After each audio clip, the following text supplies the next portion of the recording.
Welcome back, everybody, for another deep dive.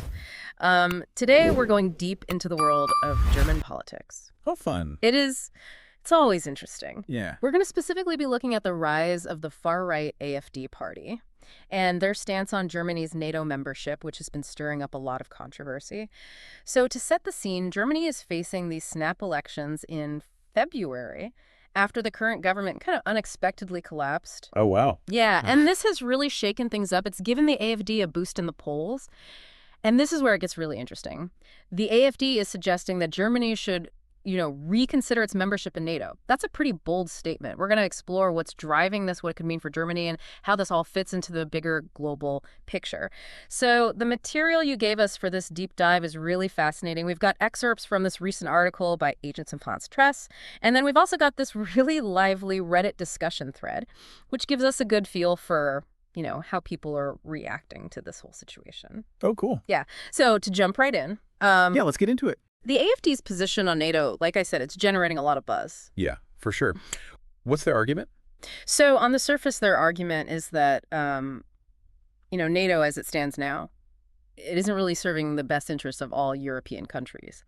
And they're specifically pointing at Russia as like a key concern. Okay, so they're saying that Europe is being forced to follow America's lead, and they're kind of pushing back against that. I noticed that as well. How does that align with their nationalist ideology, though? Yeah. Because often nationalist parties, they really prioritize their own country's interests above all else.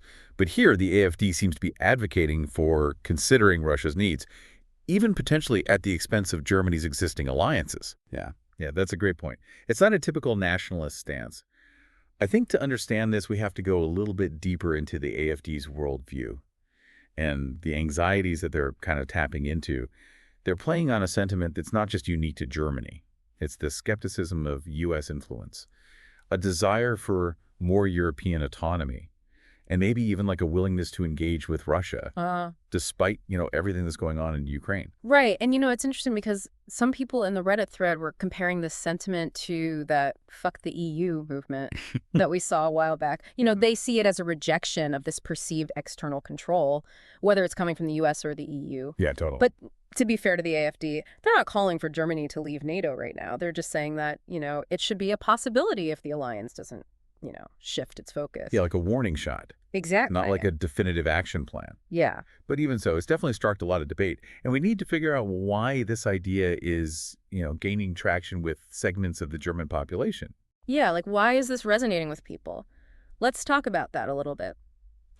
The Reddit thread was full of speculation about what's fueling the AfD's rise and this whole NATO stance. Some people were pointing to economic anxieties. People are feeling the squeeze and they're looking for someone to blame. Other people were focusing on cultural shifts. They're suggesting that there's this growing sense of unease with globalization and a desire to return to more traditional values. Yeah, those are definitely factors we can't ignore. There's also this historical element here, too. Germany has a very complex relationship with both Russia and the U.S. And I think that, some people in Germany, they feel uncomfortable with being so closely aligned with the U.S., especially given the history of the Cold War and the U.S. military presence that's been in Germany. And we can't forget the impact of the war in Ukraine. That's a huge factor that's shaping public opinion right now. And the AfD has been very critical of Germany's support for Ukraine. They're even going so far as to say that Russia has already won the war. All right, their stance on Ukraine is controversial. And it's likely going to be like a key talking point during their campaign. Oh, yeah. Especially since the election is happening so close to the third anniversary of the Russian invasion. Right. The AFP article pointed that out. That timing is not a coincidence. No, it's not.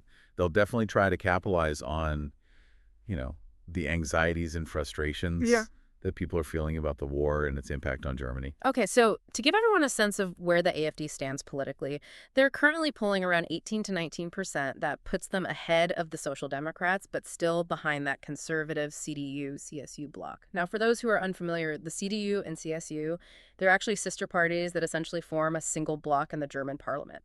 They hold a lot of sway in German politics, and I think it's important to understand their stance on this issue, too. Oh, for sure. The CDU-CSU is a powerful force. Their position on NATO and this, challenge from the AfD, it's going to be crucial in kind of shaping the direction of German politics. Yeah. But before we jump into that, I think it's worth exploring why the AfD's stance on NATO is so significant, even if they're not, likely to form a government. I mean, even if they don't win the election, the AfD's strong showing and their provocative statements, they could have a ripple effect on the whole political landscape. They're kind of shifting the conversation. They're bringing previously fringe ideas into the mainstream. Yeah. And that could have long-term consequences for Germany's role in Europe and its relationships with key allies. Yeah, it's like they're pushing the boundaries of what's considered acceptable political discourse.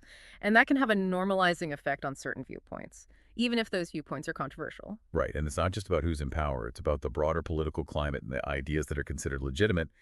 The AfD is challenging the consensus on Germany's foreign policy. And that challenge can't just be dismissed, even if they stay outside of the government. Right. It's almost like they're holding up this mirror to German society and forcing people to confront some of these uncomfortable questions about their national identity, their place in the world, and their relationships with both Russia and the U.S. Yeah, I like that. And it's not just happening in Germany. We're seeing similar trends in other European countries as well, where parties with nationalist agendas and skeptical views of traditional alliances, they're gaining ground. I was just thinking about that when I was reading through some of the comments in that Reddit thread. Some people were drawing comparisons to the situation in Austria, where the Freedom Party, another far-right group, has made significant inroads. Yeah, Austria is a good example. Yeah. And you could even point to developments in the U.S., where certain political figures have expressed admiration for, strong men like Putin, and even questioned the value of NATO. So this seems to be part of like a larger trend, a global shift in attitudes towards traditional alliances in the established world order. Makes me wonder, what are the implications for international cooperation in the future? Are we heading towards a more fragmented world where countries are less willing to work together to address common challenges? That's a question that a lot of policymakers and analysts are grappling with right now. I think the AfD's rise and their stance on NATO, it's like a symptom of a deeper malaise, a sense of disillusionment with the status quo, and a yearning for something different, whether that's a return to national sovereignty or a realignment of alliances. Yeah, and it's not just abstract ideas, it's concrete policy decisions. Like the AfD is very vocal in its opposition to Germany's support for Ukraine. Right. They're calling for an end to sanctions against Russia and a negotiated settlement that would likely favor Russia. Yeah, and that stance on the war in Ukraine, it's a key differentiator between them and the other major parties in Germany. It's also a source of considerable anxiety for Germany's allies, particularly those in Eastern Europe who feel directly threatened by Russia. Of course.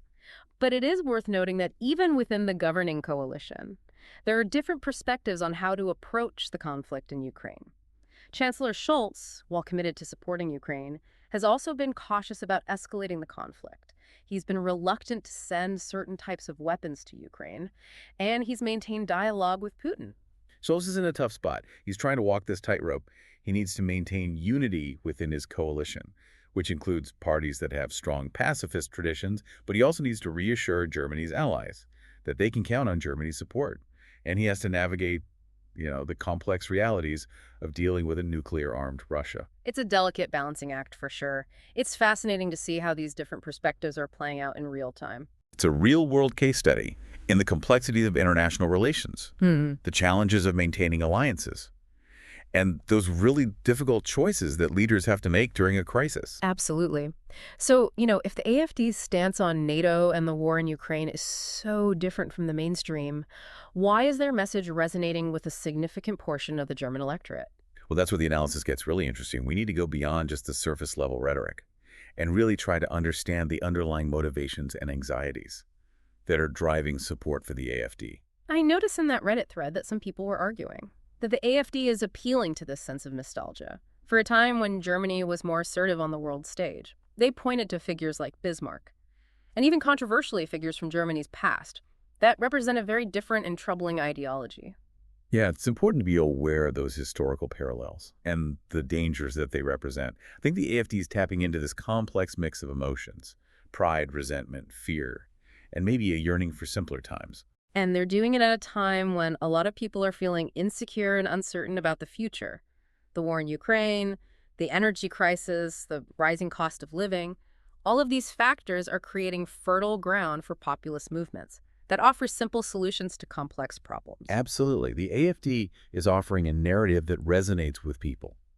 who feel like they've been left behind by globalization and ignored by the political establishment. They're presenting themselves as the only ones who are willing to stand up for the interests of ordinary Germans. And that narrative, whether you agree with it or not, it's clearly having an impact. It's forcing other parties to reassess their own positions and to find ways to address the concerns that the AfD is exploiting. It's a wake-up call for the mainstream parties. They can't afford to ignore the AfD's challenge. They need to find ways to connect with voters who are feeling alienated and disaffected.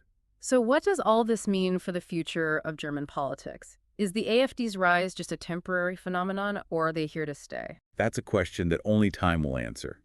But one thing is clear. The political landscape in Germany has been fundamentally altered. The AfD has brought certain issues to the forefront, and those issues are going to continue to shape the debate, regardless of whether the AfD itself gains power. Like, they've thrown a wrench into the gears of German politics, and those gears will never turn quite the same way again. Yeah, that's a good analogy. And it's not just about Germany. It's about those broader trends that we're seeing across the Western world. The rise of populism, the questioning of traditional alliances, the search for new identities and ideologies. These are the forces that are reshaping the global order. And it's all happening against this backdrop of a major geopolitical crisis, the war in Ukraine. And that conflict is acting as an accelerant, intensifying existing tensions and forcing countries to make these difficult choices about their alliances and their values. Yeah, it's a pivotal moment in history, and the decisions that are made now will have far-reaching consequences. Okay, so with all that in mind, let's shift our focus a bit to the upcoming elections and the potential scenarios that could unfold. So as we mentioned earlier, the AfD is currently polling around 18 to 19%, which is a significant increase from previous elections. But it's still not enough for them to form a government on their own. Right, and the other major parties have all ruled out the possibility of forming a coalition with the AfD. So what are the realistic scenarios that we're looking at? The most likely outcome is that the CDU-CSU, the conservative bloc, will win the most votes. But they'll probably need to form a coalition with another party to gain a majority in parliament. Okay, so who are the potential coalition partners for the CDU-CSU? The most obvious option is the Free Democratic Party, or FDP. They're a pro-business liberal party that has been part of governing coalitions before. However, there are some potential stumbling blocks to a CDU-CSU-FDP coalition. Like what? Well, one key issue is fiscal policy. The FDP is generally in favor of lower taxes and less government spending, while the CDU-CSU is more willing to intervene in the economy and provide social welfare.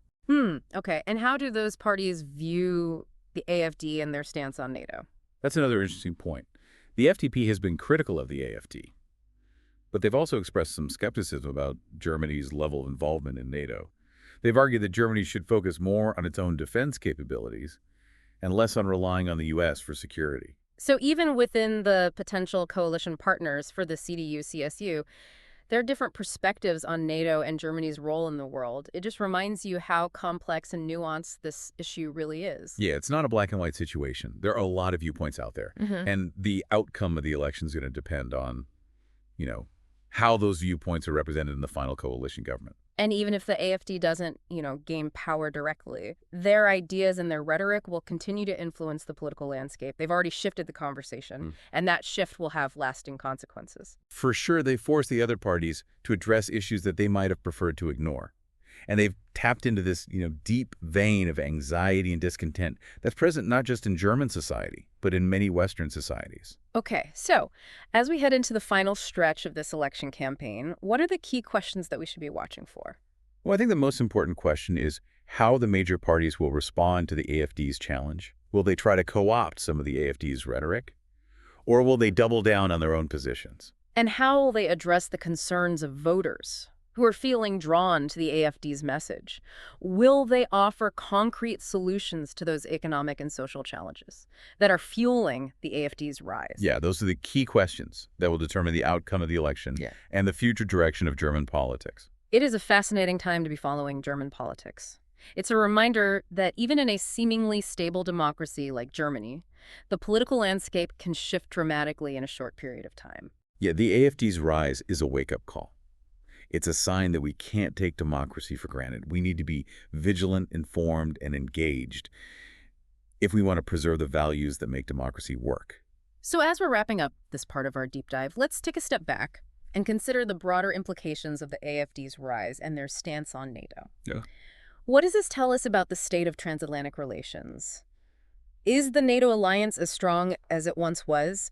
Or are we witnessing this gradual unraveling of the post-World War II order? I mean, those Yeah. are huge questions, Yeah. right? And they're questions that, every informed citizen should be thinking about, not just in Germany, but, around the world.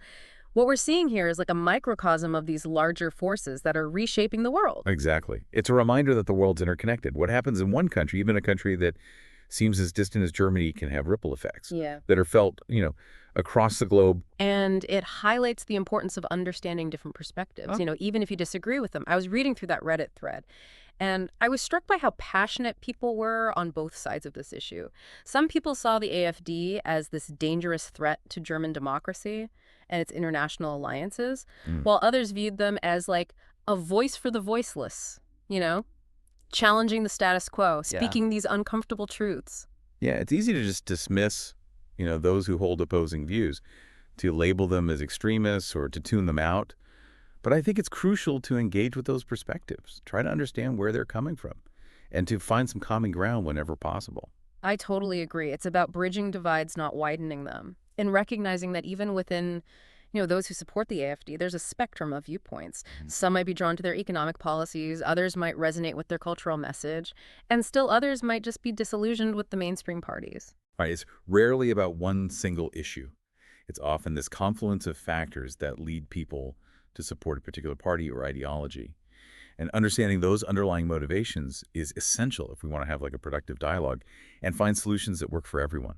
So one thing that really stood out to me in the AFP article was, the AfD's focus on this upcoming election falling near the third anniversary of the Russian invasion of Ukraine. It seems like they're trying to strategically capitalize on that war fatigue and those economic anxieties that a lot of Germans are feeling. Oh, absolutely. That timing is not a coincidence. The AfD is likely to use the anniversary to amplify their message of peace through accommodation with Russia, basically framing the war as this costly distraction from more pressing domestic concerns. So it'd be interesting to see how Chancellor Schultz and the other mainstream parties counter that narrative. I mean, they're walking a tightrope, right? Trying to maintain support for Ukraine while also addressing those very real concerns that voters have Yeah. about the economic fallout from the war. Yeah, it's a delicate balancing act. Schultz has to project strength and resolve when it comes to Russian aggression. But he also has to demonstrate empathy for those who are struggling. With those rising energy costs and inflation, it's a tough message to craft, especially when the AfD is offering those seemingly simple solutions, like ending support for Ukraine and lifting sanctions on Russia. And that kind of brings us back to those broader implications that we were talking about. If the AfD gains enough influence to sway German policy, even indirectly, what does that mean for the future of NATO? Could we see a weakening of the alliance? Or even like a fracturing of European unity? I mean, those are real possibilities. The AfD's skepticism of NATO aligns with this growing sentiment in some quarters that the alliance is outdated, too focused on American interests, and it's not adequately addressing the security concerns of European nations. And that sentiment is being fueled in part by Russia's actions in Ukraine. The invasion has really shattered this illusion of a stable European security order and forced countries to reevaluate their defense priorities and alliances. It's a wake-up call for Europe. The question is, how will Europe respond? Will they double down on their commitment to NATO and transatlantic cooperation? Or will they seek a more independent path, potentially even accommodating Russia to some extent? Those are big, complex issues. We could probably spend hours unpacking all of that. But for everyone listening to this deep dive, what are the key takeaways? What do you need to know to kind of navigate this complex landscape? I think the first thing to recognize is that this is not just a German issue.